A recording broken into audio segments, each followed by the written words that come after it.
Amir, você já se perguntou o que eu estou fazendo aqui?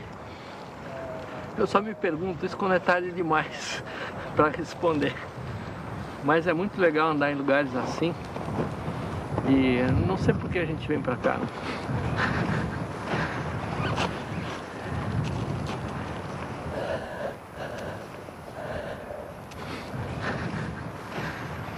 Puxa vida. Por exemplo, isso aqui é um rio, né? É um rio em contínuo movimento, numa velocidade muito lenta. Essas manifestações naturais que a gente não tem todo dia na porta de casa, elas atraem muito. Acho que é por isso que a gente procura viajar. Quanto mais eu ando nesses lugares, por outro lado, mais eu gosto lá de Paraty. Quanto mais eu fico lá, mais tenho vontade de voltar.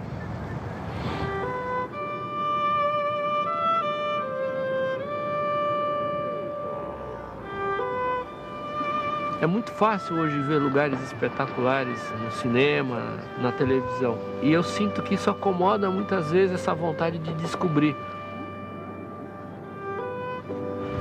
Quanto mais você vai conhecendo esses lugares que você busca tanto conhecer, e conhecendo de fato, sentindo o cheiro, conhecendo as estações e os problemas que você não vê, você vai descobrindo as coisas boas que você tem em volta da tua casa. E era uma das coisas interessantes que meu pai falava, porque tinha morado em muitas dezenas de países diferentes, sobre a importância de você estar em contato com as pessoas de um lugar, com as pedras de um lugar, ver, conhecer, sentir, ouvir. Mas isso você só vai descobrir e sentir se você andar.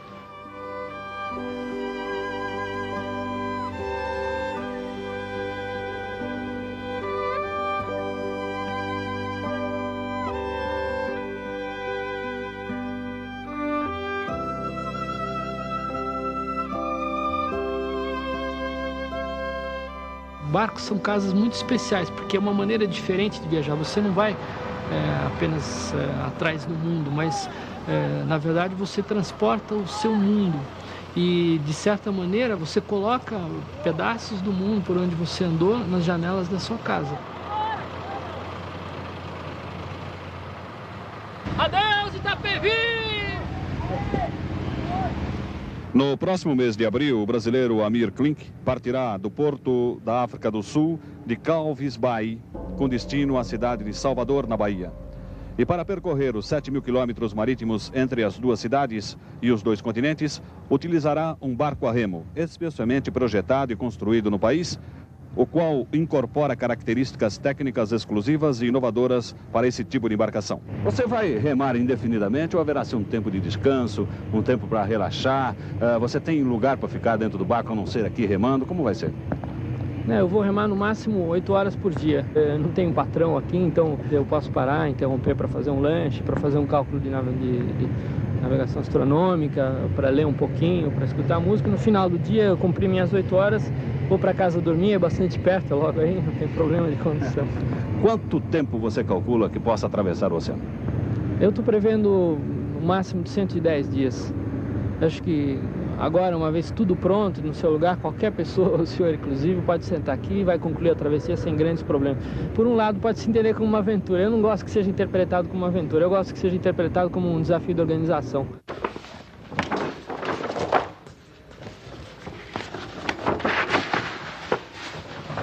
Todos os que morreram no Atlântico Norte, que eram muitos que tentaram e não tiveram sucesso, também morreram pela mesma razão, o barco capotava. Então eu fiquei muito impressionado com essa história do barco capotar. E eu insisti num barquinho que não capotasse.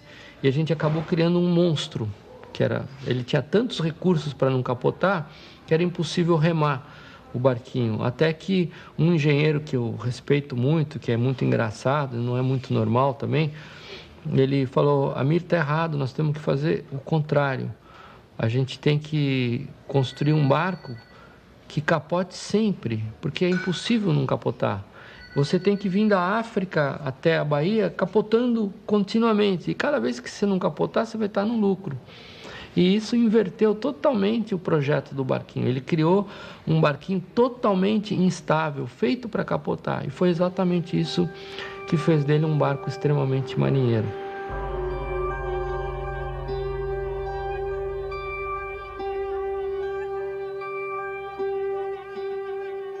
Hoje foi um dia de muitas homenagens para Amir Klink, o remador solitário que, saindo de Luderitz, África do Sul, no dia 10 de junho, chegou ontem na praia de Itapemirim após cruzar a remo o Atlântico Sul. Uma multidão já o esperava. Depois saiu cercado pela imprensa para receber as palmas dos curiosos que já o saudavam como herói. Com este feito, Amir Klink entra para o livro dos recordes e se consagra como um aventureiro competente. Quer fazer isso de novo? Eu acho que foi suficiente, né? Foi bastante difícil, eu não faria de novo essa experiência, né? Uma pior talvez eu faria, a mesma nunca. A vida é muito curta para a gente ficar repetindo os caminhos.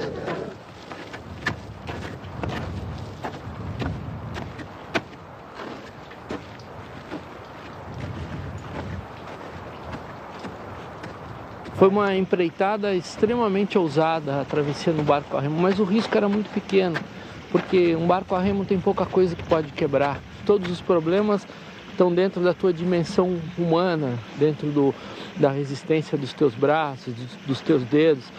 Era uma casquinha de nós, era só isso que era impressionante. Mas casquinhas de nós vão muito mais longe do que a gente pensa.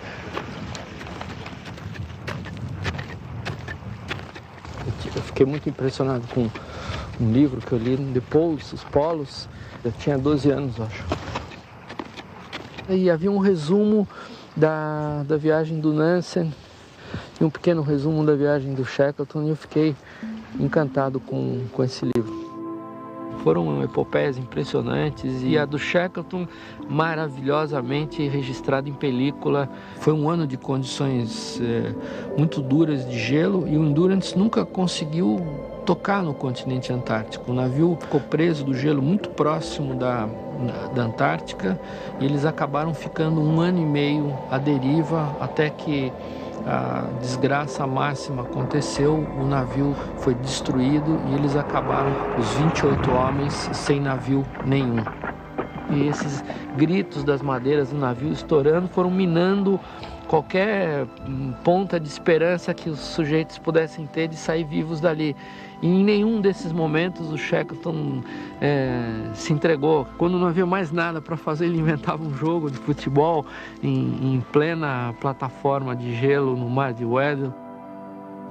Eu ainda penso que o grande mérito do Shackleton foi, na verdade, não só a capacidade de resolver problemas, mas era a capacidade de administrar o desespero interior de cada um dos seus homens. As placas de gelo onde eles estavam acampados partiam-se, eles tinham que pular de placa em placa. Finalmente, depois de 1 ano e meio, atingiram terra firme. Eles separam o grupo, deixando 22 homens, e partem num barquinho a remo com uma vela pequenininha, cruzando o pior oceano do planeta, na pior época do ano, em direção à Geórgia do Sul. Mas ele chega do lado errado da ilha, do lado das escarpas, para o sul.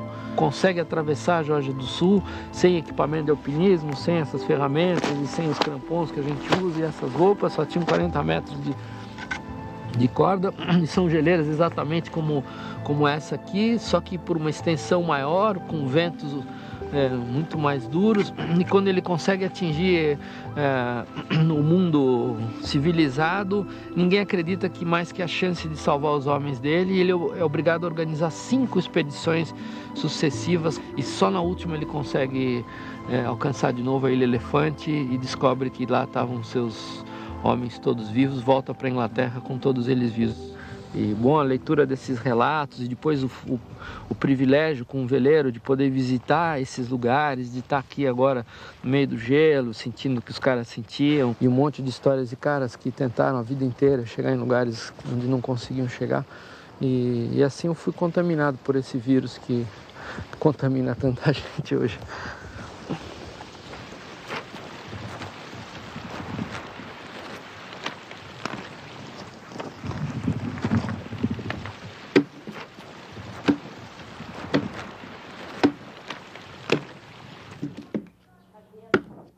Quem quiser saber meu nome, vai lá em casa que eu dou. Flor do mar, olhai, flor do mar, olhai. Menina, você me diga quanto namorado tem.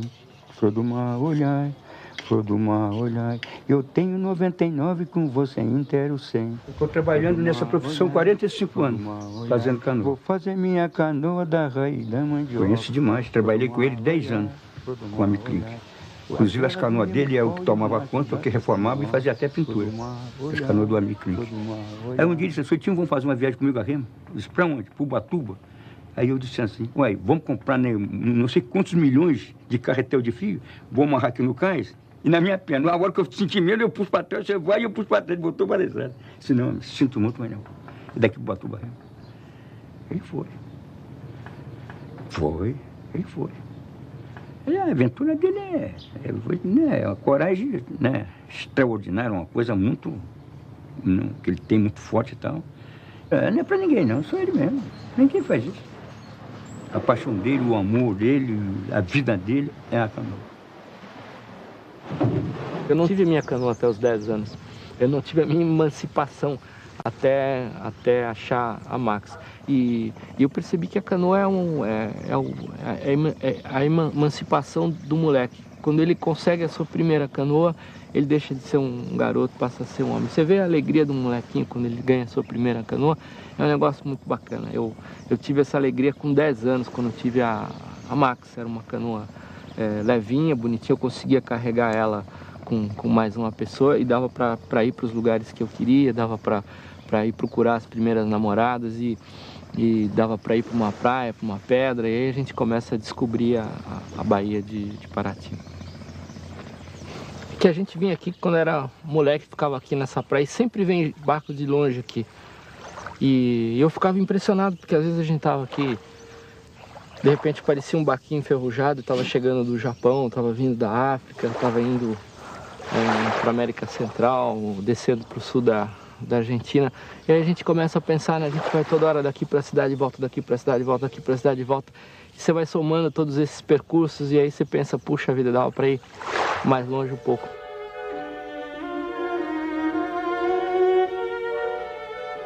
Eu sempre sonhei com uma viagem polar, é um sonho bem complicado, cheio de parafusos, graxa, problemas, burocracia, muitos anos de trabalho, mas é um sonho.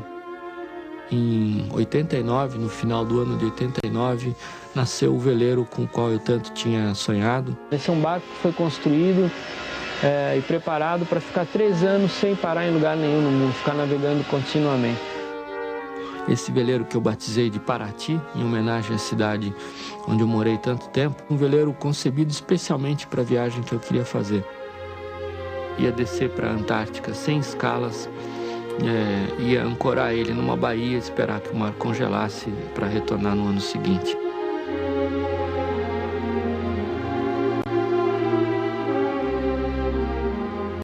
Para quem olha de fora, é o início de um grande momento, mas para quem está dentro, é quase um alívio a partida. E essa hora eu gosto de estar em paz, com a cabeça fria, para poder checar se você não esqueceu nada. E diversas vezes já esqueci coisas idiotas, já estava indo para a Antártica para ficar 2 anos e esqueci de levar fósforos. Eu tinha 4.000 itens no barco e não lembrei dos fósforos. Só lembrei porque um cretino me pediu fogo para acender o cigarro.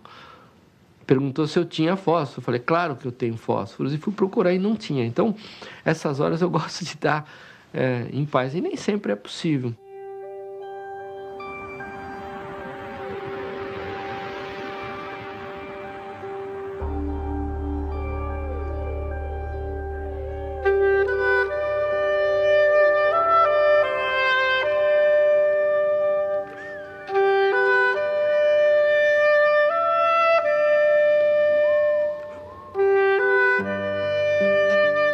E no final do dia 26 de janeiro, eu estava entrando com o Paraty no meio de montanhas impressionantes, de rocha negra e gelo. E no final desse dia, eu consegui ancorar o Paraty na Baía Dorian, uma minúscula baiazinha que eu tinha escolhido para passar o meu inverno na Antártica.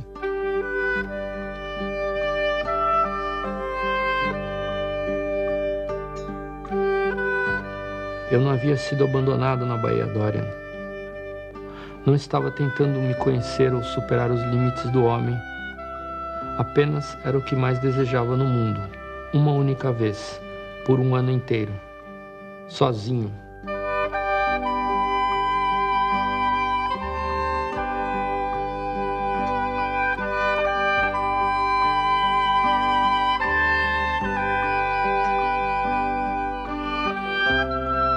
Não há desafio nenhum estar sozinho, mas é o desafio de fazer tudo sozinho, que é onde você precisa abrir mão de tudo aquilo que você está acostumado a ganhar.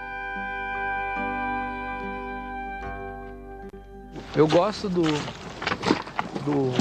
viajar para a Antártica, primeiro porque é uma utopia, é um continente totalmente utópico, não tem dinheiro, não tem bandeiras de países, não tem patriotismo e essas coisas inúteis. É uma situação muito especial na Terra.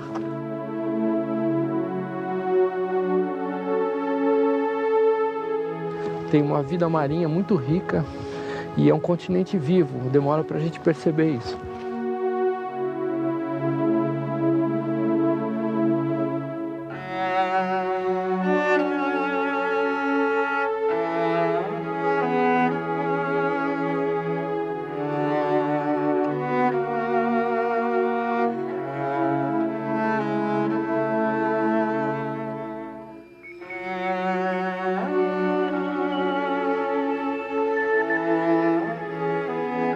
Eu achei que ia passar um ano fazendo o que eu quisesse.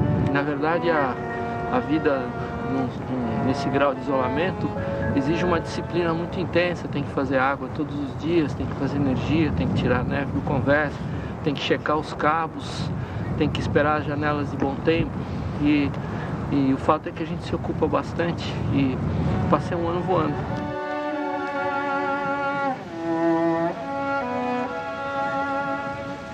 E quando eu entrei na baiazinha de Jurumirim, não havia ninguém ao redor, eu ancorei o barco exatamente no mesmo pedaço de areia de onde eu tinha partido. Eu percebi que é gozado como, para quem ficou parado na baiazinha de Jurumirim, o tempo simplesmente não tinha passado. Estava tudo exatamente do mesmo modo como eu tinha deixado quando eu havia partido.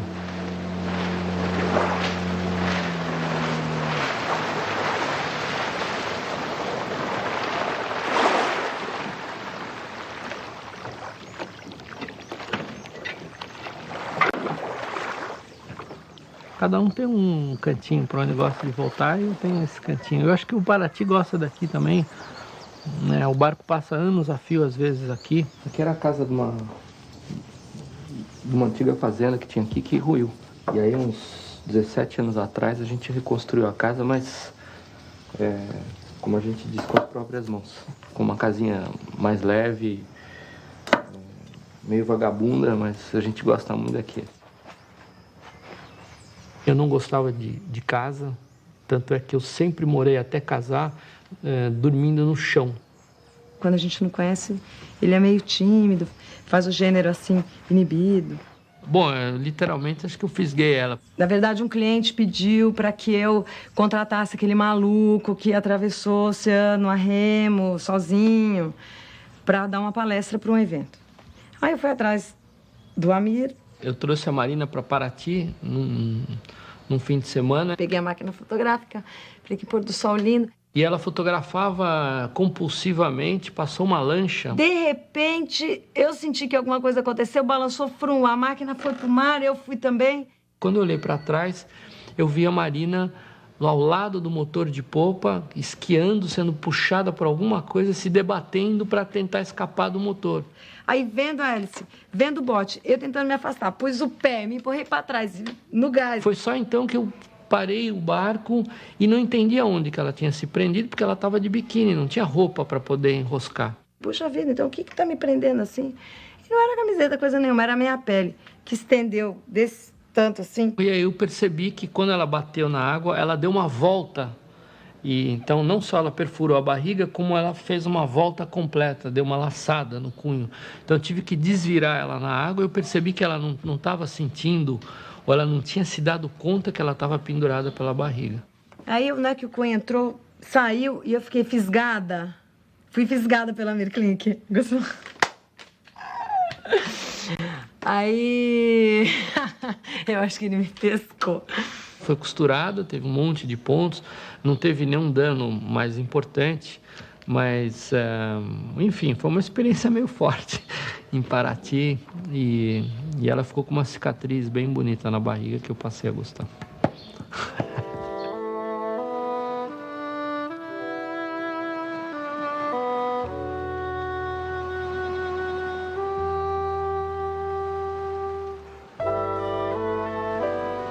O Amir, ele tem esses sonhos meio malucos, né? De fazer viagens, de ir pro Polo Norte, pro Polo Sul e atravessar o oceano e tal.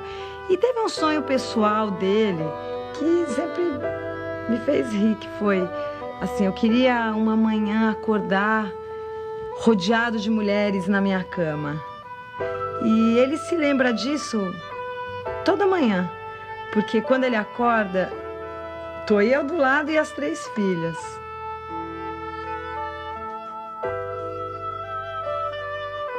Mas eu posso te dizer, quando ele está em casa, ele recompensa todo o tempo que ele teve fora. Recompensa, principalmente com as meninas. Ele é um pai muito mais presente do que muito pai que está em casa o dia inteiro.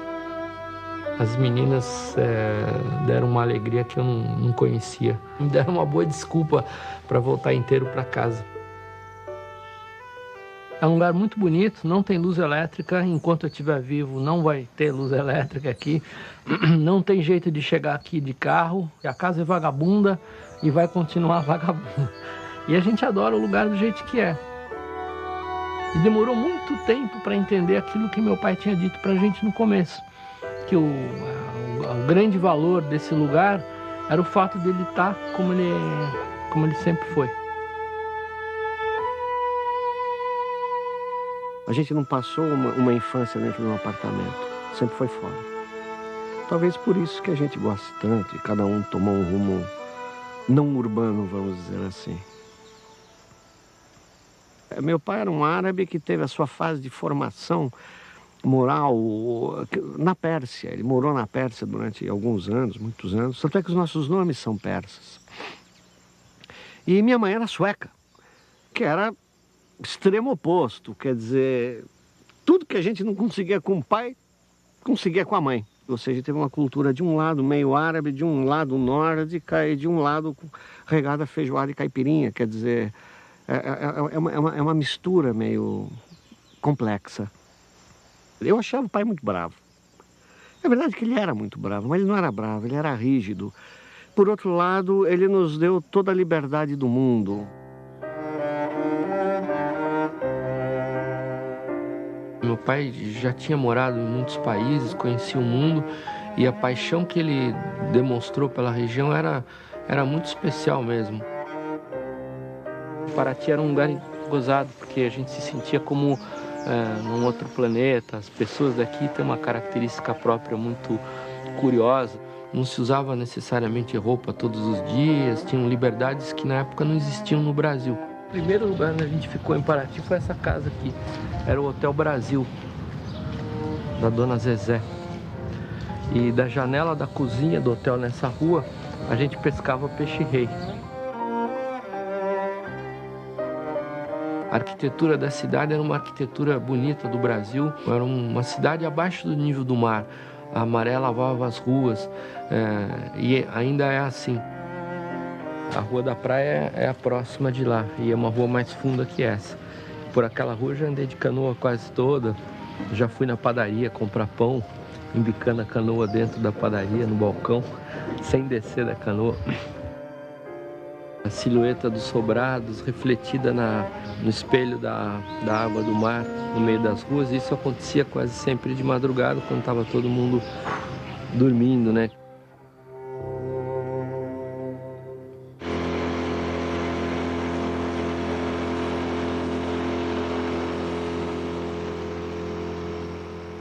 Quando eu era muito pequeno, tive trauma de onda na praia, no Guarujá, levei um susto, fiquei assustado, tinha medo de ir para o mar. E é curioso como em Paraty isso mudou.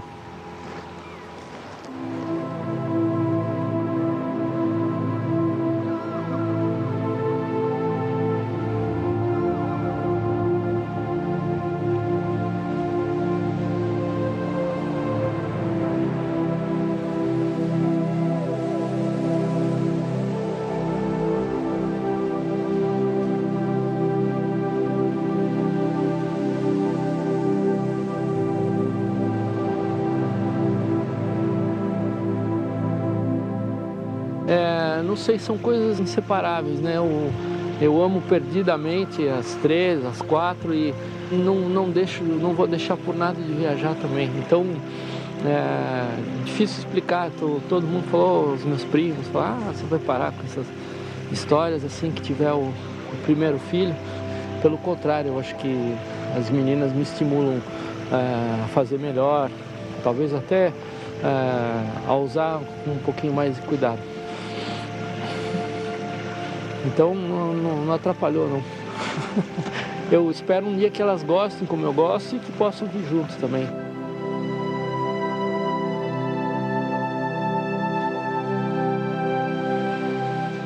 Ele é que sofre, né? Fica muito mais difícil agora viajar sabendo que ele tem as meninas.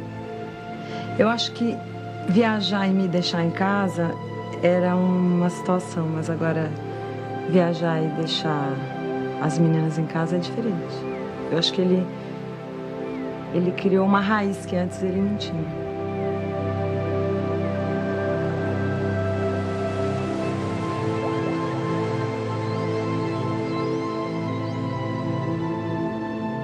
Eu acho que não dói, sabe por quê? Eu tenho muito orgulho do que ele faz. Eu sou mais do que qualquer uma, eu sou a maior admiradora dele. Eu sou a grande fã dele.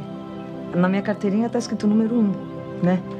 E eu acho que por eu ser a maior fã do Amir, é que eu tenho tanta segurança de que ele vai chegar inteiro em casa. Não dá nem para sentir medo, é uma certeza cristalina de que você não escapa se cometer um erro. Ele vai, mas ele volta. Eu sei que ele vai voltar inteiro para casa. Passamos a última noite na casinha de Jurumirim. Os lampiões foram apagados bem cedo e na manhã seguinte as gêmeas e a Marina embarcaram na baleeira rumo à cidade. Melhor assim, sem despedidas nem palavras. Um abraço apertado em cada uma, um aceno nervoso e o desejo silencioso de encontrá-las, quem sabe, perto do equinócio de outono, quando as gêmeas fariam seu segundo aniversário. Partia para minha primeira volta ao mundo. Tinha escolhido uma rota difícil, a mais difícil, e sabia que era grande a probabilidade de não completar a viagem. Eu poderia ser obrigado a desistir, como tantos desistiram antes. Nos 5 meses seguintes, estaria cutucando os mares mais agitados, temperamentais e gelados que existem, negociando dia e noite com ventos fortes, mar cruzado, trânsito de gelos, neblina e nevascas.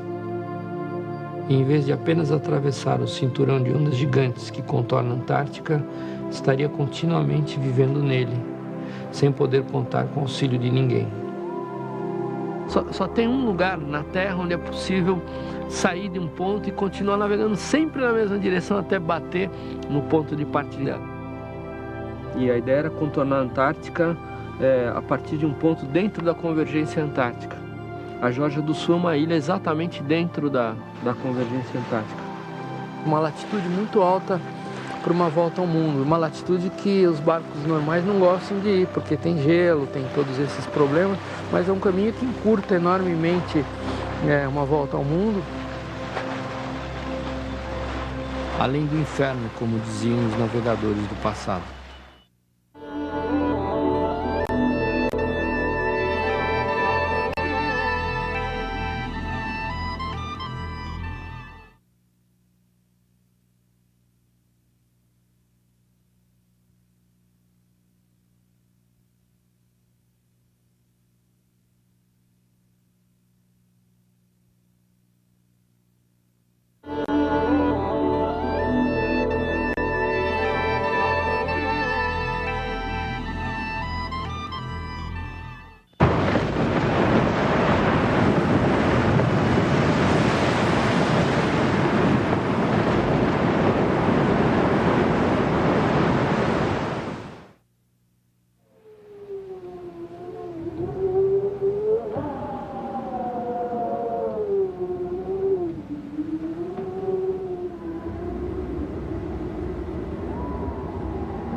até o final do ano da viagem, eu estava cada vez mais me afastando de casa. Isso é uma coisa evidente numa volta ao mundo. Você sabe que ainda falta muito e que a cada dia você está indo para mais longe. Até um ponto muito especial que foi uma espécie de ápice da viagem, onde culminou tudo e o tempo começou a piorar. Veio piorando desde o dia 26 de dezembro e foi piorando até o bendito dia do nhoque, que deu errado, o nhoque voou na parede, tudo da cozinha voou. E aí eu achei um mau presságio, um nhoque da sorte esparramar no chão com ferramentas e panelas e essas coisas. Então eu falei, meu Deus do céu, está acabando tudo, está acabando o ano, está acabando minha paciência, está acabando o tempo bom, está acabando a metade da Terra, o Oceano Índico está acabando e está tudo piorando. E você chega num ponto onde você fala, não é possível que vai piorar mais. E piorou bem mais. Entre o dia 28 de dezembro e o dia 2 de janeiro, aconteceu uma sucessão, eram depressões muito violentas. Isso acabou originando a famosa tempestade que destruiu a flotilha da regata Sydney Hobart, que é considerada a tempestade do século. E foi uma tragédia porque morreu muita gente. Muitos barcos quebraram, 60 e poucos barcos quebraram, 6 velejadores desapareceram. E eu não sabia que estava acontecendo tudo isso. E eu vivi esse privilégio da ignorância, de não saber que estava mesmo acontecendo um fenômeno muito especial. Foi a maior depressão nos 54 anos anteriores. E pela primeira vez, né, no final do ano, eu tive que de fato assumir o governo do barco e acabei ficando quase 50 horas no leme. E eu fiquei muito preocupada porque eu sabia o tamanho das ondas que ele estava enfrentando. E o fato dele não se manifestar, dele não telefonar, dele não dar notícias, e as pessoas que falavam comigo não tinham recebido informações dele, isso me preocupava. O mar ficou tão caótico, cresceu tanto, eu não conseguia mais manter uma direção inteligente, as ondas não eram mais regulares, eram ondas cruzadas, e algumas vezes o Paraty deitou, e aí passou a ser uma questão de sobrevivência, não deixar o barco capotar. E aí você sente um cansaço por antecipação, sabendo que não vai poder dormir nas próximas horas. No dia que ele me ligou, ele falou que tinha sobrevivido a 24 horas de tempestade. Ele ficou 2 dias sem dormir. E, bom, sobreviveu, graças a Deus.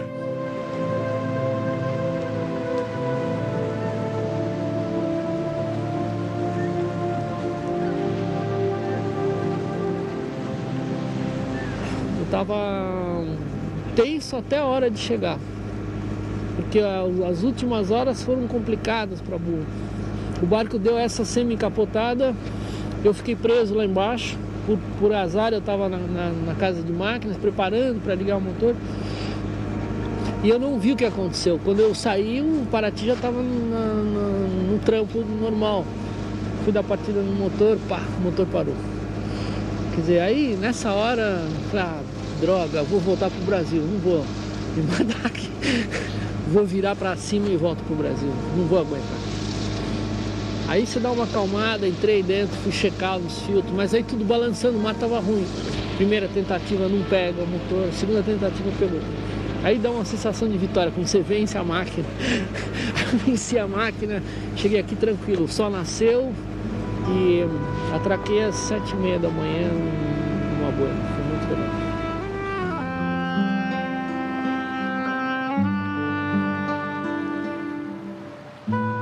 E eu fiz uma manobra completamente troglodita. Eu estava com tanta vontade de descer nesse cais que eu pensei, bom, deixa o barco subir nele primeiro, porque ele, afinal de contas, merece. E eu entrei no cais de proa.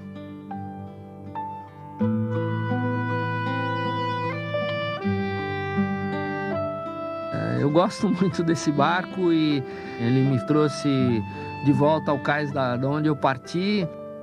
Nem parece que o barco acabou de completar uma viagem de volta ao mundo por latitudes difíceis e passou por tantos apuros. Não tem nenhum dano depois de uma viagem de quase 14 mil milhas. Apenas ele está esperando a hora de soltar os cabos aqui para voltar para o Brasil.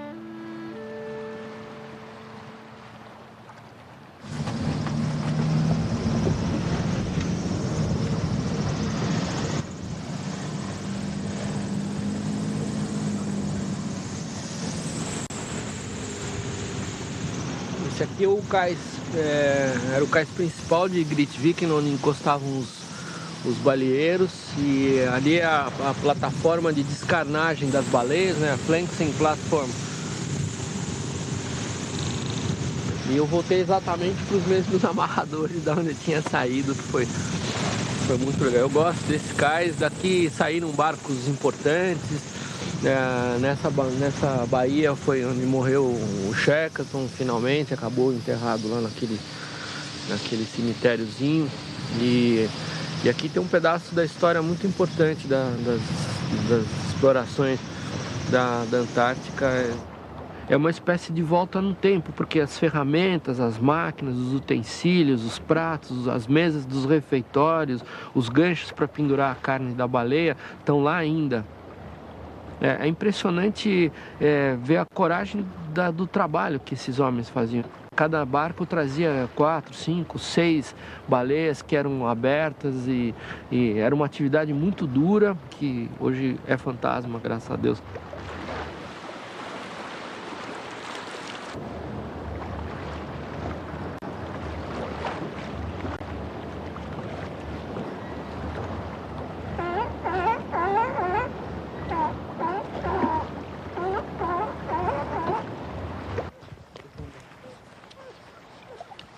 Embora sendo uma ilha subantártica e com toda a fauna e tudo mais, tem verde aqui, que é uma coisa que não tem na Antártica.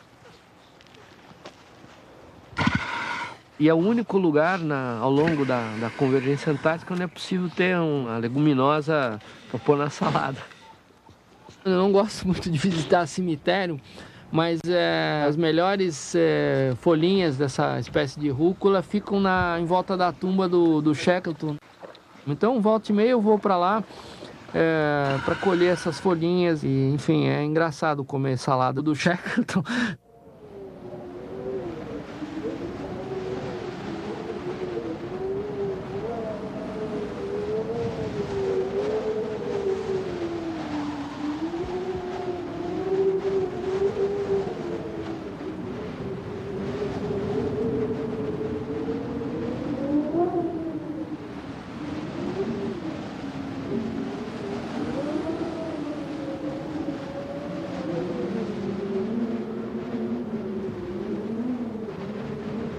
A meteorologia é totalmente instável nessas regiões e você precisa ter um apoio. Então surgiram muitas dessas pequenas bases, são sempre refúgios e o propósito deles era dar suporte a exploradores ou a guias que tivessem problemas. Tem equipamentos de alpinismo, tem botes de borracha, tem comida, utensílios domésticos. E continua esse respeito ainda de não tocar nos equipamentos que estão lá sem precisar. Está tudo à disposição, não há chaves, todas elas são abertas. Existe uma dessas bases em Port Lacroix e na porta da oficina existe uma Marilyn Monroe que foi pintada lá pelos anos 50, 60, muito toscamente, e ela é linda. Ela é linda porque você vê, olhando para ela, que ela foi pintada com um desejo de alguém que não via uma mulher há mais de 2 anos. Faça a dieta do Amir Klink, 100 dias sem comer ninguém. Minha sobrinha, com 9 anos de idade, estava um dia usando isso. Falei, filha, o que é isso? Comprou numa loja. Então eu falei, eu vou mandar para ele um presentinho, coisas que eu acho que ele gostaria de ganhar. Aí fiz um kit. E tinha revistas Playboy. Mandou. Não era? Acho que era uma Playboy. Fez um enorme sucesso. Para você não esquecer como são as mulheres, né? Que depois de tanto tempo fora... Enfim, era a única Playboy que eu tinha e com o aval familiar tem outro prazer. Era autorizada. Bom, essa é a literatura de sobrevivência, de salvação, para acalmar os ânimos.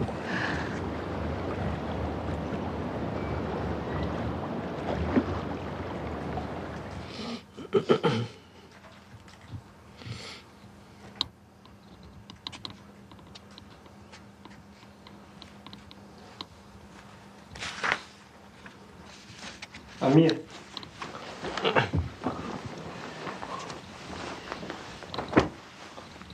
Você faria essa viagem de novo sozinho? Não sei, acho que não. Eu jurei que não faria, mas às vezes a gente não cumpre o que fala. Mas eu passei alguns bocados que acho que seria difícil escapar deles sozinho outra vez.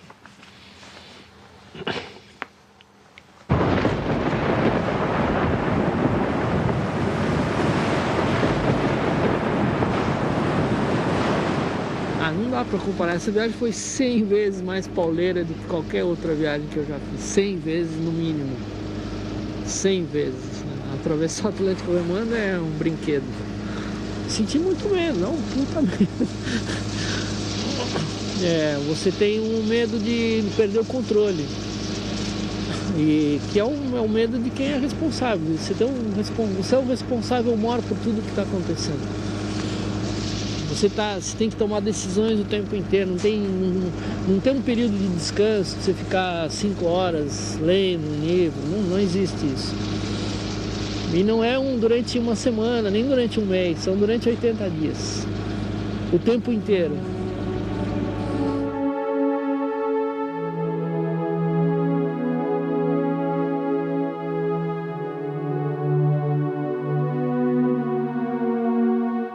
A sorte é importante, eu sei que ela existe, muitas vezes ajuda a ter sorte, mas eu procuro nunca contar com a sorte.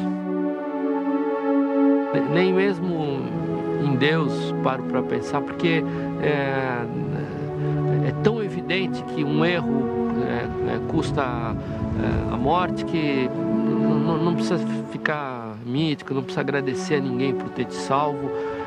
Eu acho que são situações onde você depende da tua competência, do teu cuidado, dessa capacidade de sentir o meio.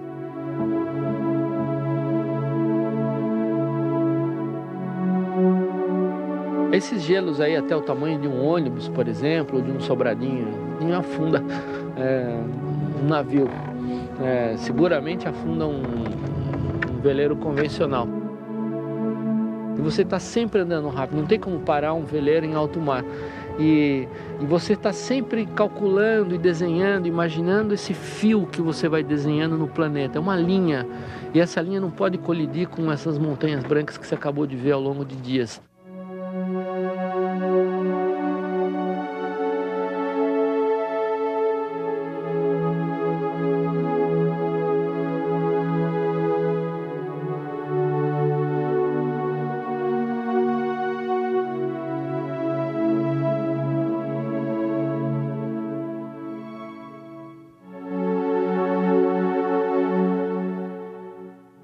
E numa tempestade a gente simplesmente não tem mais como desviar de um iceberg ou de um gelo. Se tivesse gelo, eu teria muito pouca margem para sair fora.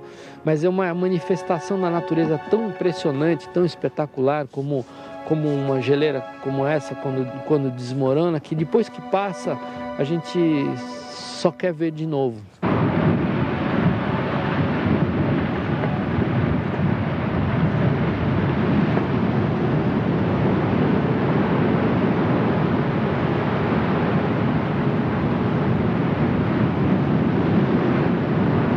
É uma negociação que envolve respeito mútuo o tempo inteiro.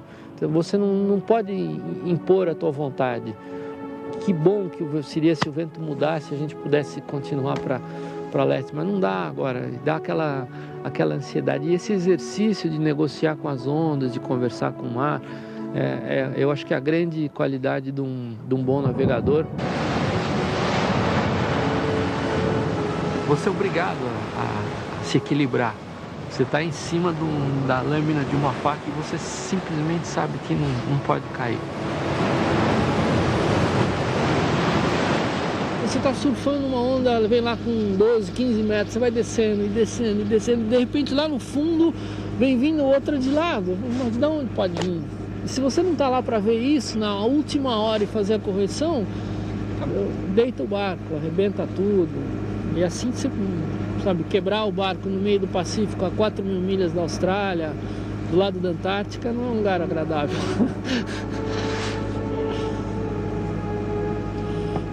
Existe na Inglaterra uma revista que tem um conselho que escolhe os maiores feitos de vela no mundo. E nesse ano a revista falava que o Amir tinha ganho essa medalha, que por sinal foi a segunda medalha dele. Eu acho que a primeira foi a travessia solo do Atlântico a remo. Ele ganhou uma medalha dessa e ganhou essa vez essa medalha na circunnavegação antártica. Então é o maior prêmio, assim a gente pode talvez comparar o prêmio Nobel da vela, ser escolhido por essa comissão para ter a honra de ganhar essa medalha. E ele faz as coisas como se fosse a coisa mais normal, para ele aquilo não é nada, ele consegue. Eu acho que ele chega em Paraty, fecha o barco, põe a mochila nas costas e vai para casa depois de ter dado uma volta na Antártica e fala, acho que eu dei uma volta na Antártica. E não gosta nem de falar disso. I read a quote the other day, which I pulled on him today, in which he said he would never again make another trip alone. And then he made this 88-day circumnavigation, historic navigation of Antarctica. It's unedited. It's fantastic. Realmente foi fenômeno do ponto de vista náutico, mais que a travessia para os especialistas, a travessia a remo. A travessia a remo para nós é mais óbvia. A 360 é realmente um programa gigantesco, é um domínio de si com o mar que tem que ter absurdo. Eu não sei como ele aguentou psicologicamente. Uma viagem muito difícil, não é uma viagem para qualquer, nem para qualquer barco e eu penso que nem para qualquer tripulação. Estou contente pra caramba de ter feito.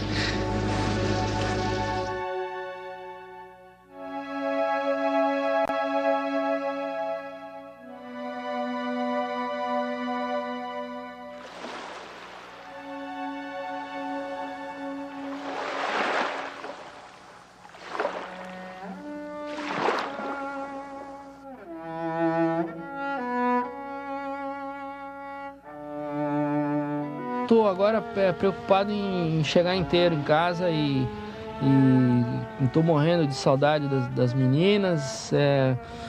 Queria tentar passar a Páscoa no Brasil e eu acredito que vai dar.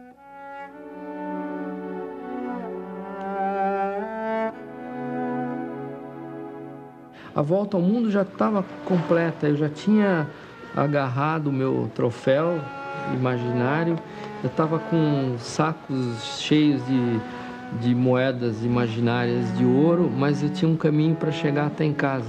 E aí você tem consciência de que não adianta realizar os teus projetos ou fazer coisas espetaculares se a gente não volta para a porta de casa.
Pronto, firme no Brasil. Fiquei de pé e no fundo da baía, na beira do mar, no mesmo pedaço de areia de onde parti em outubro, descobri a Marina com os braços cheios de meninas. Imóveis, lindas de morrer, chapeuzinhos brancos, a Laura e a Tamara, uma em cada braço. Tanto o mar, em vez de nos separar, nos uniu. Em 141 dias de ausência, do início ao fim, o Paraty fez a sua volta e retornou a Jurumirim. A terra é mesmo redonda. Ao longo do caminho, pensando bem, nem vento, nem ondas, nem gelo tão ruins, porque no fim nada impediu meu veleiro de voltar inteiro à sua baía. E nada foi melhor do que voltar para descobrir, abraçando as três, que o mar da nossa casa não tem mesmo fim.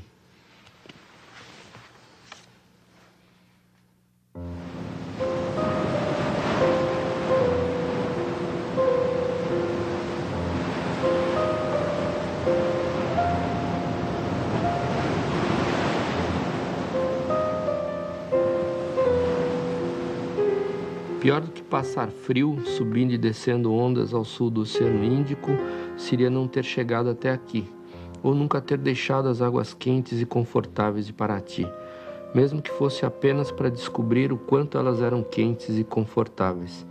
Eu senti um estranho bem-estar ao contornar gelos tão longe de casa. Hoje entendo bem meu pai. Um homem precisa viajar, por sua conta, não por meio de histórias, imagens, livros ou TV. Precisa viajar por si, com seus olhos e pés, para entender o que é seu, para um dia plantar as suas próprias árvores e dar-lhes valor, conhecer o frio para desfrutar do calor, e o oposto, sentir a distância e o desabrigo para estar bem sob o próprio teto. Um homem precisa viajar para lugares que não conhece, para quebrar essa arrogância que nos faz ver o mundo como imaginamos, e não simplesmente como é, que nos faz professores e doutores do que não vimos, quando deveríamos ser alunos e simplesmente ir ver.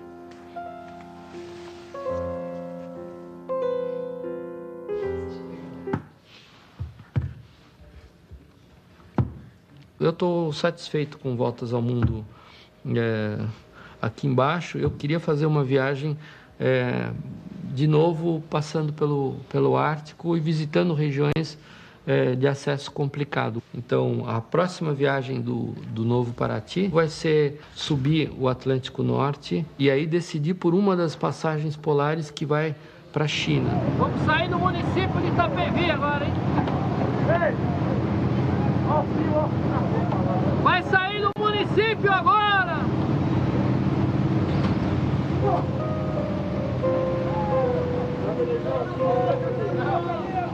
Na verdade, o barco passa a ser, de repente, um membro primeiro da família, né? Quer dizer, ele estava aqui já antes de ter família constituída, casa, essas coisas. É engraçado, ele conheceu meu pai, que não existe mais.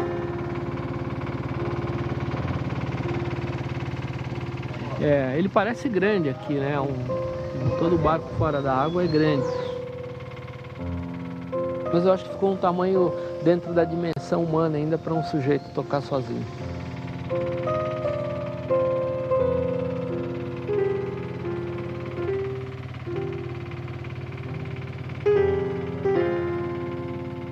Até agora sempre foi sozinho. Esse é um pouquinho maior, né?